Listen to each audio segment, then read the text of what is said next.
వాసులు ఏ రకంగా స్పందిస్తున్నారో ఆయన మాటల్లో వినే ప్రయత్నం చేద్దాం. నరేష్, ఎక్కడున్నారు మీరు?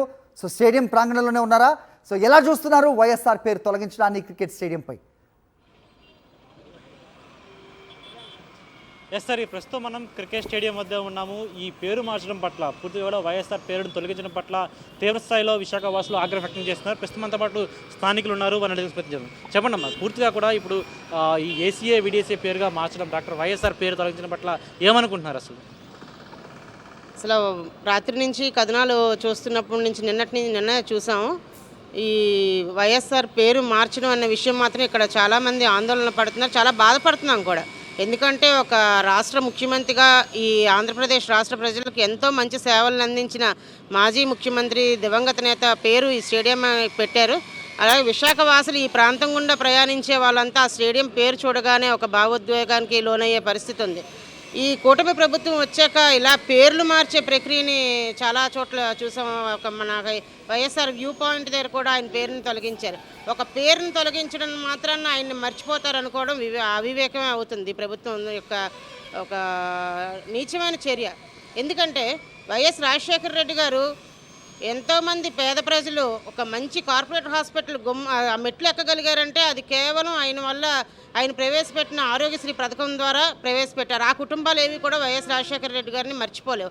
అలాగే పేద పిల్లలు అసలు ఇంజనీరింగ్ అనేది ఒక కళగా మిగిలిపోయేది. అలాంటిది పేద విద్యార్థులు ఎంతోమంది ఆయన హయాంలో ప్రవేశపెట్టిన ఫీజు రియంబర్స్మెంట్ ద్వారా ఎంతోమంది విద్యార్థులు ఇంజనీర్లుగా ఈరోజు లక్షల రూపాయలు జీతాలు తీసుకునే స్థాయికి ఎదిగారంటే అది కేవలం రాజశేఖర రెడ్డి గారి వల్లే.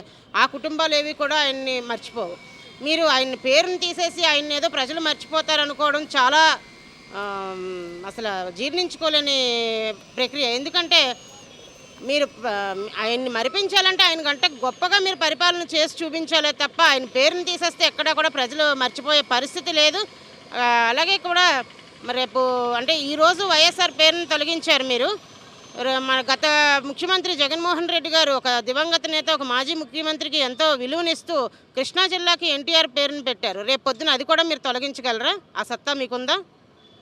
చెప్పండి. అంటే వైఎస్ఆర్ పేరు ఈ క్రియేట్ చేయడానికి రావడం అనేది సాధారణం కాదు. మీరు ఎన్నో పోరాటాలు చేస్తే ఈ పేరు వచ్చిందని కూడా చెప్తున్నారు. అలాంటి పేరుని తొలగించడం పట్ల మీరేమంటారు? సార్, గతంలో రాజశేఖర రెడ్డి పేరు పెట్టమని మీకు స్థానికంగా ఇక్కడ స్థానికులందరమే కూడా ఇక్కడికి వచ్చి ధర్నా చేయడం జరిగింది సార్. గత దివంగత నేత మహాముఖ్యమంత్రి హరితాంధ్రప్రదేశ్ రథసారథి రాజశేఖర రెడ్డి గారు ఎంతో ఈ ఉత్తరాంధ్రాన్ని అభివృద్ధి చేయడం చాలా గణనీయకం. అలాంటి వ్యక్తిని పేరు తీసేయడం చాలా బాధాకరం సార్. కృష్ణా జిల్లా ఉంది, ఎన్టీఆర్ అని పేరు పెట్టారు. ఎన్టీఆర్ పేరు తీసేస్తారా? తీసినంత మాత్రాన అక్కడ ప్రజలు మర్చిపోరు కదా. అలాగే ఇక్కడ మీరు పేరు తీసినంత మాత్రాన రాజశేఖర రెడ్డి చేసిన పనులు ఏది కూడా మర్చిపోలేరు. మేము ఆయన పేరు పెట్టే వరకు ధర్నా చేస్తూనే ఉంటాం. మళ్ళీ మేము ధర్నా చేస్తాం. తక్షణమే ఆయన పేరు మీరు ఎందుకు తొలగించారో కారణం చెప్పేసి తొలగించండి. మీరు పేరు పెట్టడం మేము మళ్ళీ ధర్నా చేస్తాం. మీ స్థానికులందరూ కూడా మళ్ళీ ఇది ఇక్కడ వేదిక పైన కూర్చొని ఇక్కడే ఈ స్పాట్లోనే మేము ధర్నా చేయడానికి మేము సిద్ధంగా ఉన్నామండి. అంటే పూర్తిగా కూడా ఇది ఏ రాజకీయ స్థలమో కాదు, క్రీడా స్థలము. ఎంతోమంది క్రీడాకారులను అందించిన స్థలము. దేశవ్యాప్తంగా ఇప్పుడు ఇండియాకి కూడా ప్రాతినిధ్యం వహించిన క్రీడాకారులు మన ఆంధ్రప్రదేశ్ నుంచి ఉన్నారు, వైజాగ్ నుంచి కూడా ఉన్నారు. అలాంటి ప్రదేశానికి రాజకీయ రంగు పొలవడం అనేది ఎలా చూస్తారు? సార్, ఇది చాలా దుర్మార్గమైన పరిపాలన సార్, దుర్మార్గమైన చర్య. ఎందుకంటే ఒక మహానేత పేరు పెట్టడమే మహా అదృష్టం, కానీ అటువంటి మహనీయుడి పేరు తీయడం చాలా బాధాకరం. మరి ఇప్పుడు పేరు తీసేస్తారు, వాళ్ళ గుండెల్లోని పేరు తీయలేరు కదా. ఇక్కడ బోర్డు మీద కనబడిన పేరు తీసుకోగలిగారు సార్. ఇక్కడికి వచ్చే ప్రతి ఒక్కరు కూడా స్టేడియంని వైఎస్ఆర్ని చూస్తారు తప్ప స్టేడియంని చూడరు. అది వాళ్ళ భ్రమ సార్. అది మహా దారుణంగా చర్యలు తీసుకుంటున్నారు. కానీ దగ్గరలోనే తగిన చర్య చెప్తారు, ప్రజలకు బుద్ధి చెప్తారు సార్.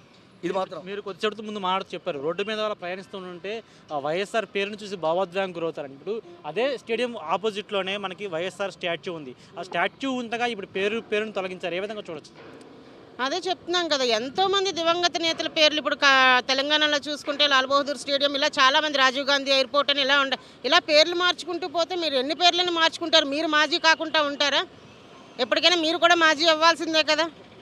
ఇలా మాజీ నాయకులను మీరు ఎంతగా అవమానిస్తే మీరు అంతగా ఇంకా ప్రజల దృష్టిలో చులకనైపోయి ఇంకా మీరు రాబోయే రోజుల్లో కూడా ప్రజలు మీకు బుద్ధి చెప్పే అవకాశం ఉంది. అంటే పూర్తిగా కూడా మీరు ఎన్నో పోరాటాలు చేస్తే దక్కిన ఈ పేరును తొలగించడం పట్ల మీతో పాటు పోరాటం చేసిన నాయకులు ఏమంటున్నారు, కార్యకర్తలు ఏమంటున్నారు, స్థానిక విశాఖ వాసులు ఏమంటున్నారు? చాలా బాధపడుతున్నారు సార్. వాళ్ళందరూ కూడా రోడ్డు ఎక్కుతారు సార్. రేపు ఆందోళన చేస్తారు. ఆందోళన కంపల్సరీగా చేపడతారు. ఆందోళన ఎదుర్కోవడానికి మేము సిద్ధంగా ఉన్నాం. మేము జైలుకైనా వెళ్తాం, కానీ పేరు మాత్రం తొలగిస్తే మాత్రం మేము ఊరుకోం సార్. పేరు పెట్టే వరకు మేము పోరాడుతూనే ఉంటాం సార్. అంటే పూర్తిగా కూడా విశాఖపట్నానికి వైఎస్ రాజశేఖర రెడ్డి గారికి, దివంగత నేత గారికి పూర్తిగా అనేక అనుబంధాలు ఉన్నాయి. అదేవిధంగా ఆయన పేరు చెప్పగానే చాలామంది కూడా ఆప్యాయంగా పలకరించే పలుకులు కూడా చాలామంది ఉన్నాయి. అలాంటి వారిని ఈ పేరు తొలగించి వాళ్ళని పూర్తిగా కూడా వైఎస్ఆర్ని మరిపించే ప్రయత్నం చేస్తారా? సార్, వీళ్ళు ఎన్ని ప్రయత్నాలు చేసినా సరే స్థిరస్థాయిగా రాజశేఖర రెడ్డి గారు ఒక చెరగన ముద్ర వేసుకున్నారు. ఈ ఉత్తరాంధ్రలో నగరాల కమ్యూనిటీ ఎక్కువ. ఈ నగరాల్లో ఒక బీసీలో చేర్చిన ఘనత ఒక రాజశేఖర రెడ్డి గారిది. అటువంటి మహనీయుడి పేరు వీళ్ళు బోర్డు మీద తీయగలరేమో కానీ స్థిరస్థాయిగా తీయలేరు. నెక్స్ట్ మళ్ళీ ప్రభుత్వం మారినప్పుడు మళ్ళీ మేము పేరు పెట్టుకుంటాం. అప్పుడు ఆపుతారా వీళ్ళు? ఆపగలుగుతారా? ఇది జరగని పని. రైట్, ఇది పరిస్థితి. పూర్తి స్థాయిలో విశాఖవాసులు తీవ్ర స్థాయిలో ఆగ్రహం వ్యక్తం చేస్తున్నారు. డాక్టర్ వైఎస్ఆర్ పేరు తొలగించడం పట్ల మీరు పేరును తొలగించగలని మా గుండెల్లో ఉన్న అభిమానాన్ని మీరు ఎప్పటికీ తొలగించలేరు. అదేవిధంగా మేము ఎన్నో పోరాటాలు చేస్తే వచ్చిన ఈ క్రికెట్ స్టేడియానికి వైఎస్ఆర్ పేరును తొలగించినట్లయితే తీవ్ర స్థాయిలో ఉద్యమం కూడా చేపడతామని కూడా విశాఖవాసులు చెప్తున్న పరిస్థితి కనిపిస్తుంది. హరి రైట్ నరేష్, సో అది విశాఖలోని పరిస్థితి. నిజంగా వైఎస్ఆర్ పేరును ప్రజల గుండెల్లోంచి తొలగించాలంటే ఎంతోమందికి ఇంతకుముందు ఆవిడ చాలా ఎంతో వివేకంగా మాట్లాడిన మాటలు. సో ఒక పేదలు కార్పొరేట్ హాస్పిటల్లో అడుగు పెట్టగలిగారు అంటే అది కేవలం వైఎస్ఆర్ చేసిన కార్యక్రమాల వల్లే అంటూ ఉన్నారు. మరి అలాంటి పేరును తొలగించాలంటే ఎంతోమందికి గుండె ఆపరేషన్లు చేయించిన, వాళ్ళ ప్రాణాలు కాపాడిన ఆ గుండెల మీద ఉన్న ఆపరేషన్ తాలూకు మరకల్ని మనిపించాలి, అవి తీయించేయగలగాలి. అప్పుడే వైఎస్ఆర్ పేరును ప్రజల గుండెల్లోంచి తీసేయవచ్చు. అలాగే ఆవిడ చెప్పినట్టుగా విశాఖవాసి అన్నట్టుగా వైఎస్ఆర్ పేరుని మరిపింప చేసేలా పాలన ఉంటే అప్పుడేదన్నా ప్రజలు మర్చిపోతారు. కానీ ఇలాంటి పేరు తొలగించినంత మాత్రాన ప్రజల గుండెల్లో చిరస్మరణీయంగా ఉన్న పేరును తొలగిస్తాము అనుకోవటం వాళ్ళ అవివేకమే అవుతుంది అనేది విశాఖవాసుల మాటలోనే ప్రస్తుతం మనం విన్న పరిస్థితి.